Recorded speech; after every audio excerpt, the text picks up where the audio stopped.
Alright guys, welcome back to another episode of Cab Conversation.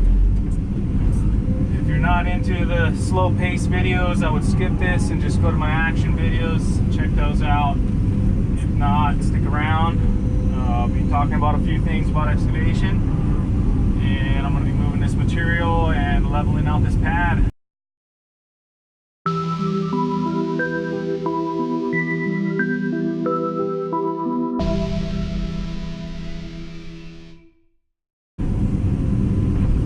Did hit a lava tube there. I filled it in. I gotta pack it in there and make sure it's filled in good.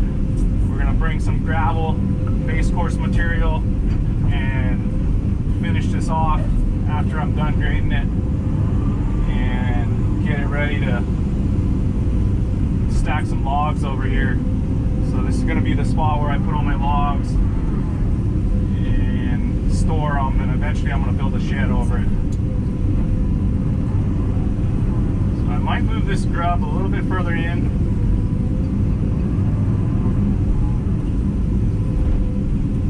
Alright. So I guess I want to talk about drainage in this one. And I'll show you guys what I'm doing with this pad here. So drainage is one of the key components to doing excavation really well, and to excavation in general, and to become an operator, not just a driver, you have to understand drainage very well. So drainage, you know, obviously I'm talking about water, you know, and usually it's going to be rainwater, but there's going to be groundwater and you know, streams and stuff like that you're going to have to take into consideration as you're doing excavation work. So that's really important that the drainage is done right, or everything else is not gonna work and it's gonna get messed up. So drainage is so important. I just can't, you know, push that enough. You know, and everything I do with excavation, that's one of the biggest things I'm thinking about is drainage. Like, where's the water gonna go? You know, is it gonna pond up? Is it gonna be an issue? You know, I'm always looking at drainage. And there's a few different options with drainage. You know, you got man-made culverts, you know, those big pipes that you use. There's different types of materials with those, and there's swells. So I like to use swells. They're more effective, they're more efficient, they're more, I guess, cost effective for the landowner, and they're easier to put in. So a culvert's kind of a pain to put in, and they're high maintenance. So a swell, and just like a drainage ditch is really what I'm talking about. Swell, I guess I'll call them just a small little drainage ditch. They're easy to put in. They're really cheap to do. I mean, you're not buying anything. You may have to buy some material to line it with, like some riprap or drain rock, but that's about it. They're very low maintenance. You know, there is some maintenance. It depends on what you got growing in the area. If you're gonna have weeds growing in it or whatever. But other than that, you know, they're not gonna really get clogged as easily as a culvert, and the initial cost is way less. So that's something to consider. You know, I like using drainage ditches because of that, and you can run a long drainage ditch. You know, if you got, you know, 150-foot long area you got to drain, you know, you're not going to buy a 150-foot long culvert. I mean, that would cost you $10,000. It's just not, you know, it doesn't make sense. So you have to do a drainage ditch. So with the drainage ditch, you know, you want to make sure you drain it the right way. You don't want it you know, too big, you don't want it too deep, you know, you don't want it to be dangerous. If it's on the side of the road, you don't want someone going off the side of the road and falling into the ditch. So you want to keep it shallow. And I get, you know, it all depends on the area and how much water you got coming down, but I did a lot of drainage ditches here on my property, and you'll see in my other videos, you know, how I did them and why, and I kind of explain, you know, why and where the water's coming from. I got a lot of little creeks around here, like streams. So, and they're seasonal. So you don't see them, but during the rainy season, they'll start to flow and it'll flood. So you got to be real careful up in these kind of areas, and wherever you're at, you want to make sure that you talk to the landowner and you know where those little creeks and streams are coming from, where they're going. So that's really important to know. Definitely don't want to be doing any excavation work without knowing that kind of stuff, especially in flood zone areas like this. And I was lucky enough to know where the water's coming from because I had this property before we started doing excavation work up here, and it flooded really bad. We had actually I'd say maybe 100-year flood about 2 summers ago, and that gave me a good idea on where the water's coming from and where it's going. And I went out at least 3 times with my rain gear and watched it for at least an hour each time, walked the whole property and analyzed where it's coming from, where it's going, where the issues are going to be, where I got to do work and stuff like that. So I had a good opportunity to check it all out, which was nice. You're not going to be able to do that with every property. I mean, very few actually. So you definitely want to talk to the landowner and get an idea on where it's coming from. Check any maps if you can see any streams or creeks on the maps, stuff like that. A lot of times the small ones are not going to be on the maps, so you're not going to be able to see them, and you're not going to know unless you talk to someone that has been there for a few years. So that's something to consider. Make sure you know where it's coming from and where it's going. One other thing, just talking about that right now, you never want to divert a stream or a creek on the exit of your property. You can divert the entrance after it enters your property. So as it's entering your property, you can move it on your property, but it has to exit the same spot. You cannot connect to and then have it exit the same spot. So you got to be careful with that. You don't want to mess up what's downstream, on other people's property. So that's really important to know that. So I wouldn't divert it at all.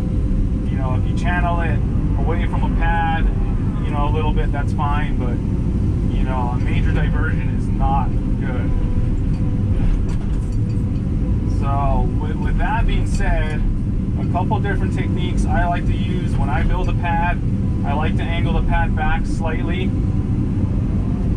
and then run a drainage ditch on the back side of the pad, so all the water runs back and then out the side of the pad. Now what that helps with is erosion out the front of the pad. Now if you're in an area where it's very consistent with the rain and stuff, you might be able to just keep it angled out the front a little bit, and if you can get ground cover down fast enough, then that might be okay. But if not, I would never do it that way, unless it's just a flat area. So like this area here, I don't need to worry about it because it's not really a built-up pad. I just made a cut, and this is built up a little bit, but it's all rock here. Not going to have really any erosion. So I'm going to angle this slightly down, which I wouldn't usually do on a pad, but I didn't really build this pad. It was just flattening out this ground. So if I'm talking about a pad built up, you definitely want it to drain because you're going to have a big slope, and you don't want that slope to erode and then have erosion issues and you have stability issues. So that's what you're trying to avoid by making the pad angling back with a drainage ditch out the back. So usually I would angle this back, have a drainage ditch there, but I can't really shoot it anyway. I mean, I could shoot it this way and out that way, but it's just, the way this pad is, it's really not that high. I don't really have a slope or anything that's gonna erode, so I'm just gonna angle it this way and have it drain. I did hit a cave here, and that's gonna help with drainage. So I'm not gonna be worried too much about this back corner. That's all gonna drain to that hole. So that's nice. So yeah, that's really the most important things with drainage. Culverts, you want to make sure you set them deep enough. Some guys will put them pretty shallow, and they're okay. You know, they'll hold up when they're new, but the problem is when they get old and they lose their strength a little bit, they might collapse in. So you want to be careful with that. You know, you want to run them, you know, pretty deep, and you can probably find specs on it online, you know, depending on what type of culvert you're using. So be careful with that. You know, don't run it too shallow. And, you know, it all depends on what kind of vehicles are going to be running over it. So that's something to consider as well.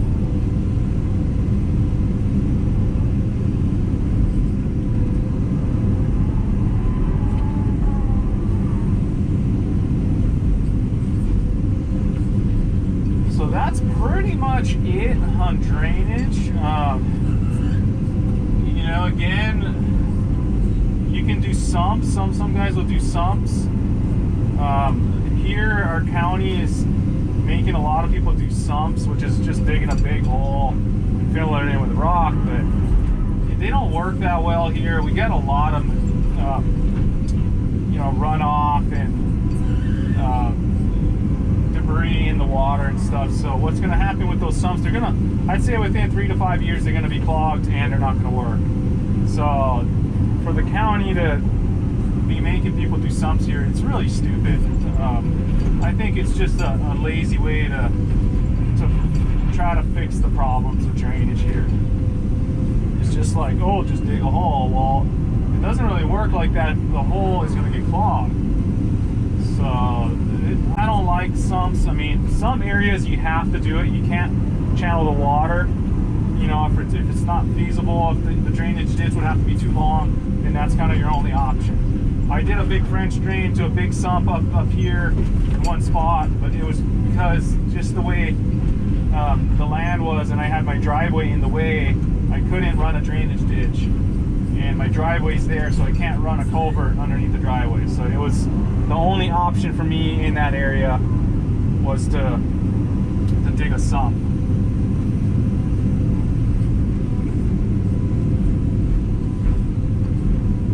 So sometimes, you know, sumps are the only option, but if there's another option, I would use another option. I would do a drainage ditch, would be my first option, then go to a culvert if needed.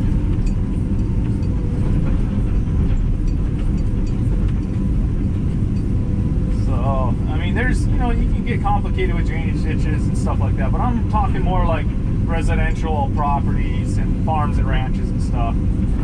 So that's kind of what I'm going to cover on this topic of drainage ditches.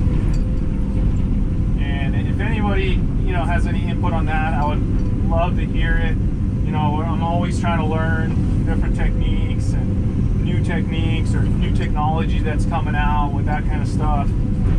There might be new ways people are doing it, or new material people are using, or I know there's some kind of netting, kind of like a grid system for erosion control. That's pretty cool. I haven't really seen it here yet, but I know that's fairly new, and that's used in drainage ditches and stuff to keep the ground from eroding.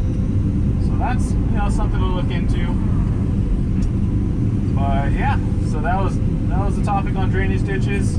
Again, if anyone has any input on that, I would love to know. Again, I want to learn. I want to have everyone on this channel learn as well. If you know something that's different, or if you have your own opinion on it, I'd love to know how you guys do it and the reasons why you guys do it. So, all right, so that's it for this episode of Cab Conversation. I'll update you guys later on the pad here. So stay tuned for that, and then it'll be the end of this video. Talk to you guys later.